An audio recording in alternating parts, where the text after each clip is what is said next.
let me think, how does this graph go? We have to put current here and voltage here. So, okay, potential difference in volts, and then current in amps.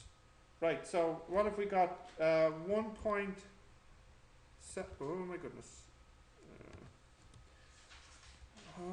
1.75, 1.625, 1.5, 1.375, 1.25, 1.125,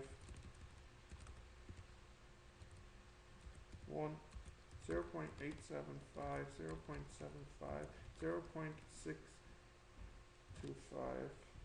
All right, and the current 0.5, 0.75, 1.25, 1.5, 1.75, 2, 2.25, 2. Uh-oh, I missed something. 0.575, 1, 1.25, 1.5, 1.75, 2, 2.25, 2.5, 2.75. Right.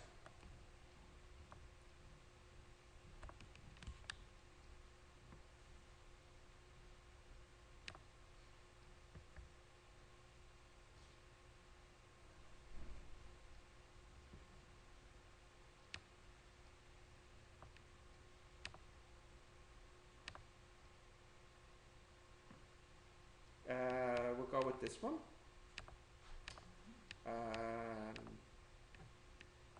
My title is question, well, this is voltage against charge, sorry, against current. Question 1.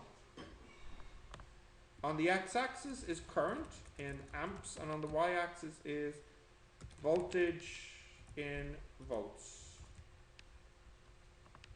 Let's see what beautiful graph we get. Yes, looks like a straight line to me. Yeah?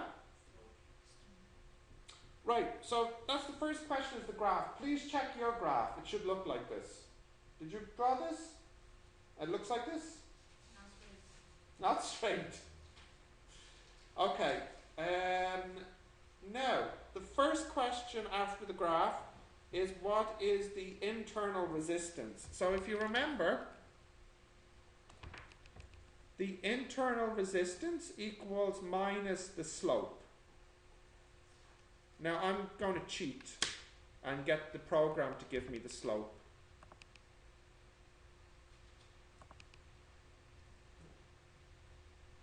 Let's try that again. Here we go. So can you see here? Look, I'm a dirty cheater. Here's the answer by the program. What's the slope here?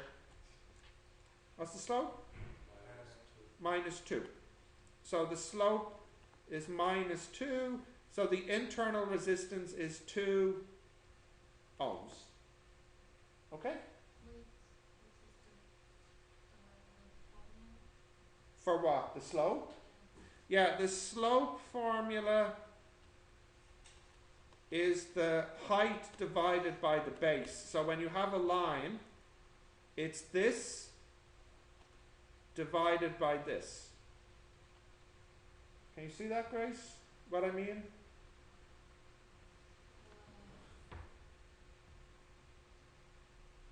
Yeah or no? Do you see? So here it would be at this height, which is about 1.25, is it? Yeah. Divided by, no, this is like 1.2, is it? Here, this here to here. Looks like 1.5. How big? 1.25, is it? No. Hang on. I'm confused. 2.25, is that what you said?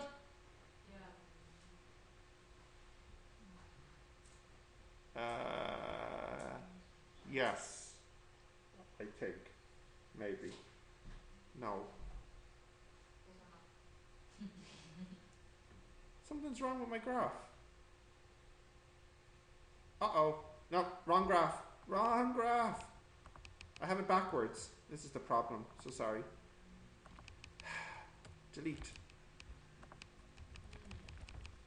This should be over here. Now, let's try that again. I thought the internal resistance was too big.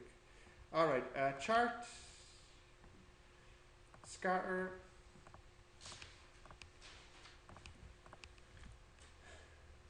voltage against current,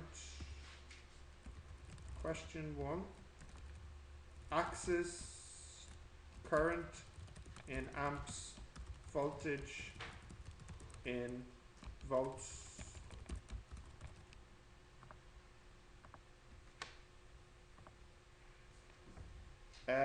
Now, there we go.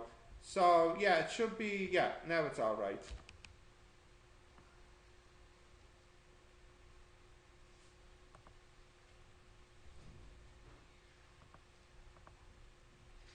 So, the equation is not 2, but 0.5. So, this is 0.5. So, the internal resistance is a half an ohm. Yeah, so Grace, the height here is about, what did we say the height was? And the base was 2.25. And the height, whatever.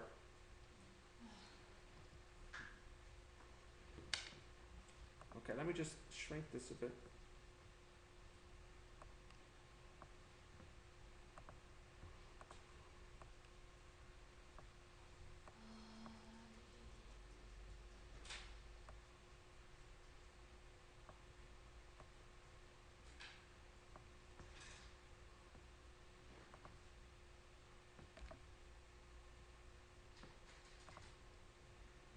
Okay.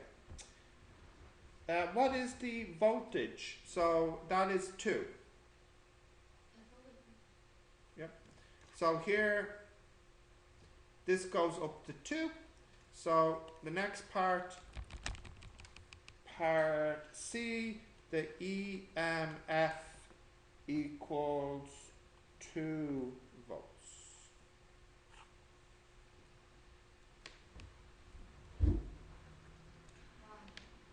It is the value here, the C, where it crosses the y-axis. If you continue this up, it will go to 2. So it's 2. It's 2. Yeah. I'm passing the question B, yeah. My answer. This is B.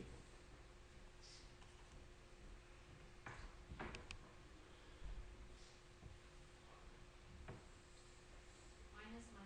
Yep.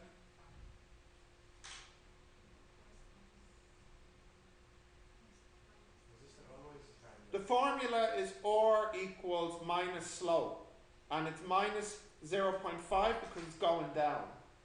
So it's minus 0.5. Now the next question is, what is the resistance? So I need another formula here for resistance. So what's the formula for resistance? It's V over I, isn't it? So I'll just type in V divided by I. What's the unit for resistance? What unit? Ohms. Yeah. So here we go. So your next row should look like this on your table. These values.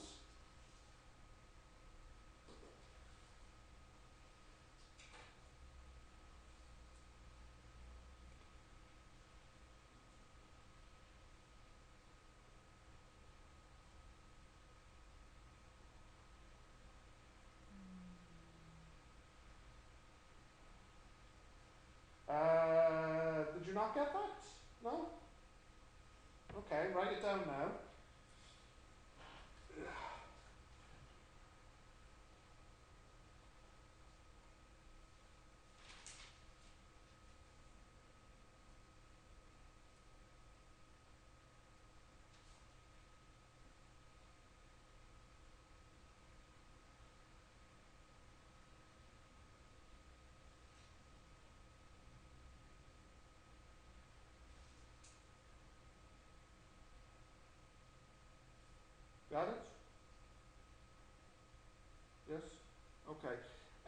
Next is what is the power. So what's the formula for power?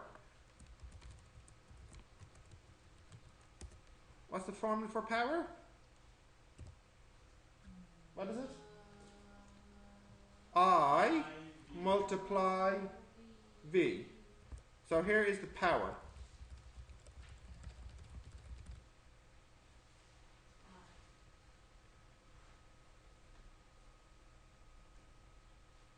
Okay, and now we want a new graph of resistance and power. So now I want a graph of these two. So let's make that graph.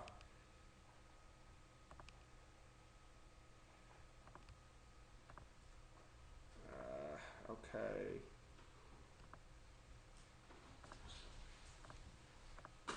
Power against resistance. Question 1. Resistance in ohms. Power in watts. Now it's not a straight line. That's on purpose. So you get this type of graph.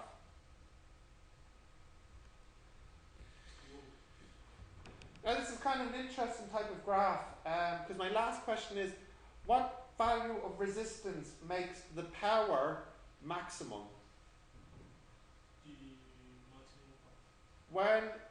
What value of resistance on the x-axis will make the power biggest on the y-axis? In other words, where is the maximum? It looks like 0.5, isn't it? The power values, yeah.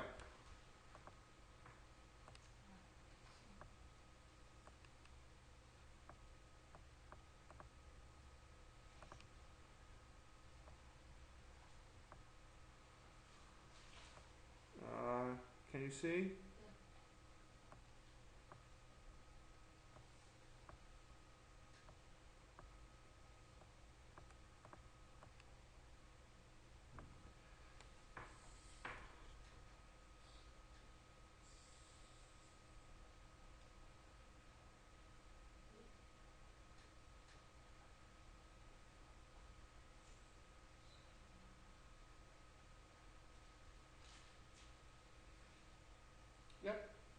So the last question is, when is it maximum? And the answer is when the resistance is 0.5.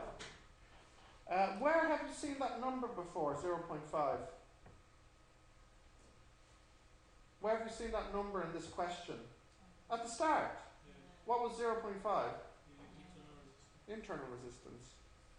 So why put that internal resistance?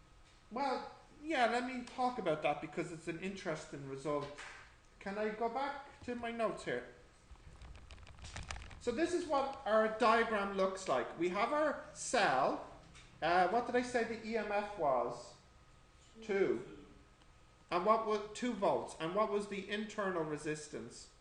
0.5 ohms. Yeah? So here's our battery. I'll put in a little battery box. With you know what a battery looks like.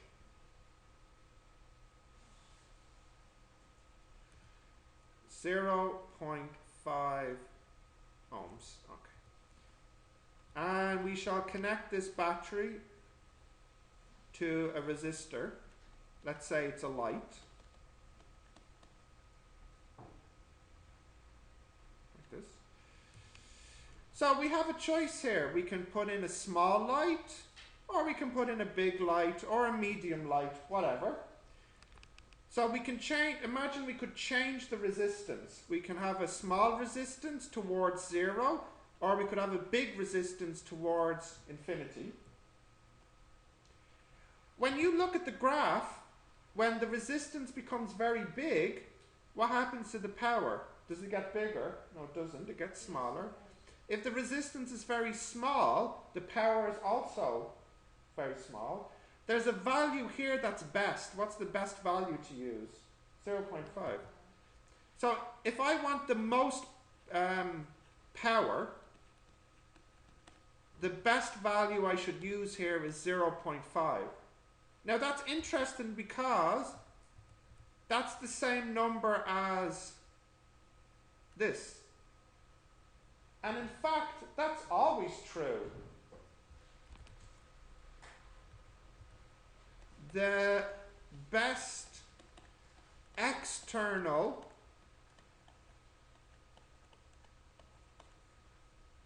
resistance to use is one that is the same as the internal resistance.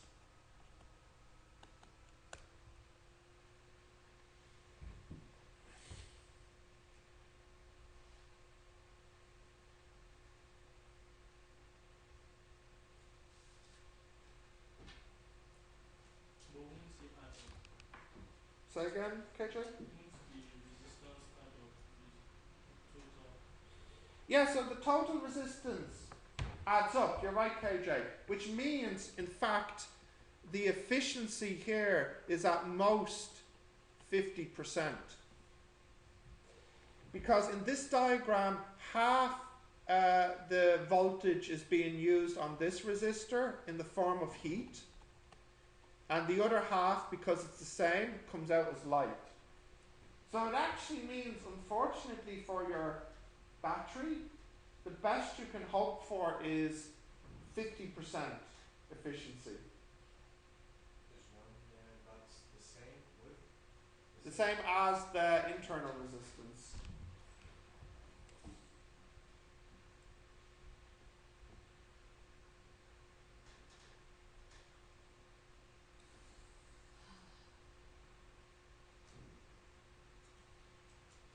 You got that? Yeah. Yeah?